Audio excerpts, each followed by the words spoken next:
Welcome back. It's the final minute of extra time. Tottenham trail Championship side Middlesbrough in the FA Cup, where they've just gone close, Clinton Morrison. They have, from a corner, and it was whipped in by Son. Eric Dyer got a near-post flick on, and Lumley made another good save. But there was one earlier where Harry Kane scored. It was offside, but it's another ball in, and they've dealt with it ever so well. Before that, Sol Bamba made a great clearance. He'd just come onto the pitch. It was a good ball in the box, and you thought Harry Kane was going to tap it in.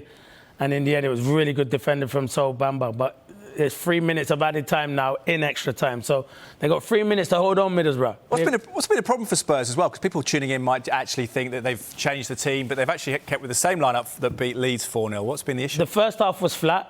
I thought second half was a bit better, both teams.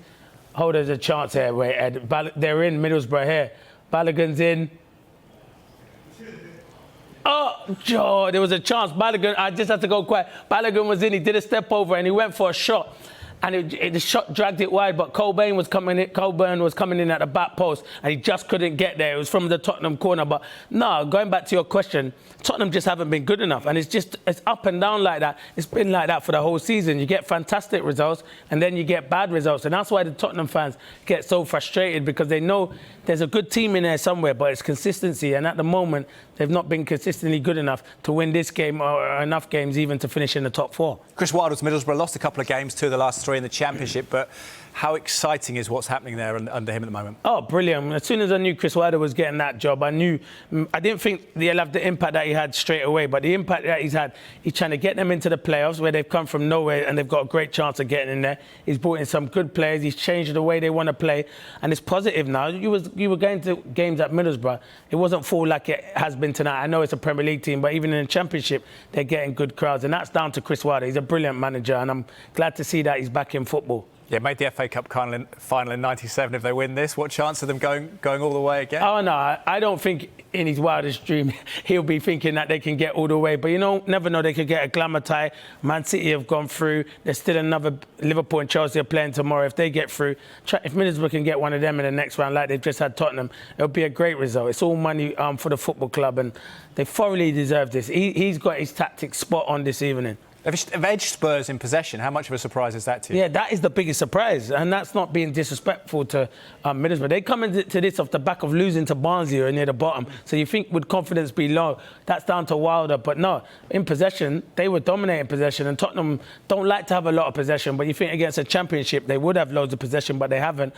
And that's what I mean. This night's we'll all talk about Tottenham losing, but I think we have to give huge credit to Middlesbrough because they've been outstanding and they've been brilliant. And that's what I'll say. Anything can happen in cup football. And when they got the opportunity, they took their chance. And that is the final whistle. They've done it. Middlesbrough have won, and they're through in the next round to the quarter-final, and then knock out Tottenham. Tottenham are out, so it means that Tottenham will not win the FA Cup, which means it's 1991, the last time they won it, more than 30 years. It's 15 years coming up, will be 2023 since they won a competition, which was the League Cup in 2008.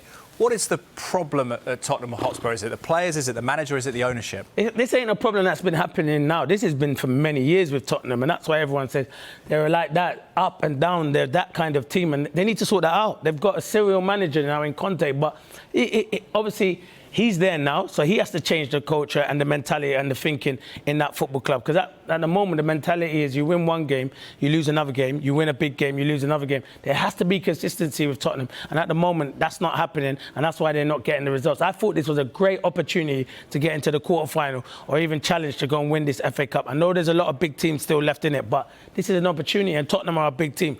Now they just got to fight to try and get in the top 4. But this night's all about Middlesbrough. Fantastic result for them. What does Conte have to say to the Spurs players in terms of getting the psychology right here? Because you go to Manchester City, a lot of people say that's the best domestic club in the world football, Cup side.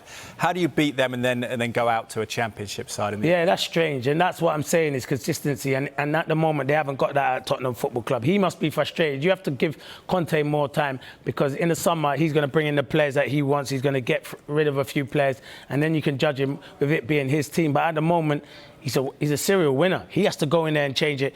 So sometimes he'll look at himself, and that's why you saw the outrage after the Burnley game, because he was disappointed probably in himself that they're not getting results. So But tonight's all about Middlesbrough, to be fair. Fantastic, brilliant from Chris Wilder, but now it's back to the drawing board for Tottenham, and that's not good enough. That's not being disrespectful to Middlesbrough. They're a championship team. Tottenham are a big Premier League team. They shouldn't be losing to them. It can happen in football, but it's not good enough, and the Tottenham fans won't be happy. Conte won't be, the players won't be happy, and obviously there'll be a lot of discussions again, but all credit to Middlesbrough, fantastic result. How do you reflect on Harry Kane's situation and, from the club's perspective, the decision to fight to keep him last summer? I was asked earlier on, Talk a special, would he stay? And I think he will stay in the summer if Conte's there and they see that they can progress the next season and maybe challenge to get into that top 4. I think he will. But if someone like a Man City come knocking on the door, then Harry Kane's going to go to Man City because he wants to win trophies. Would they have been better off selling him, in retrospect?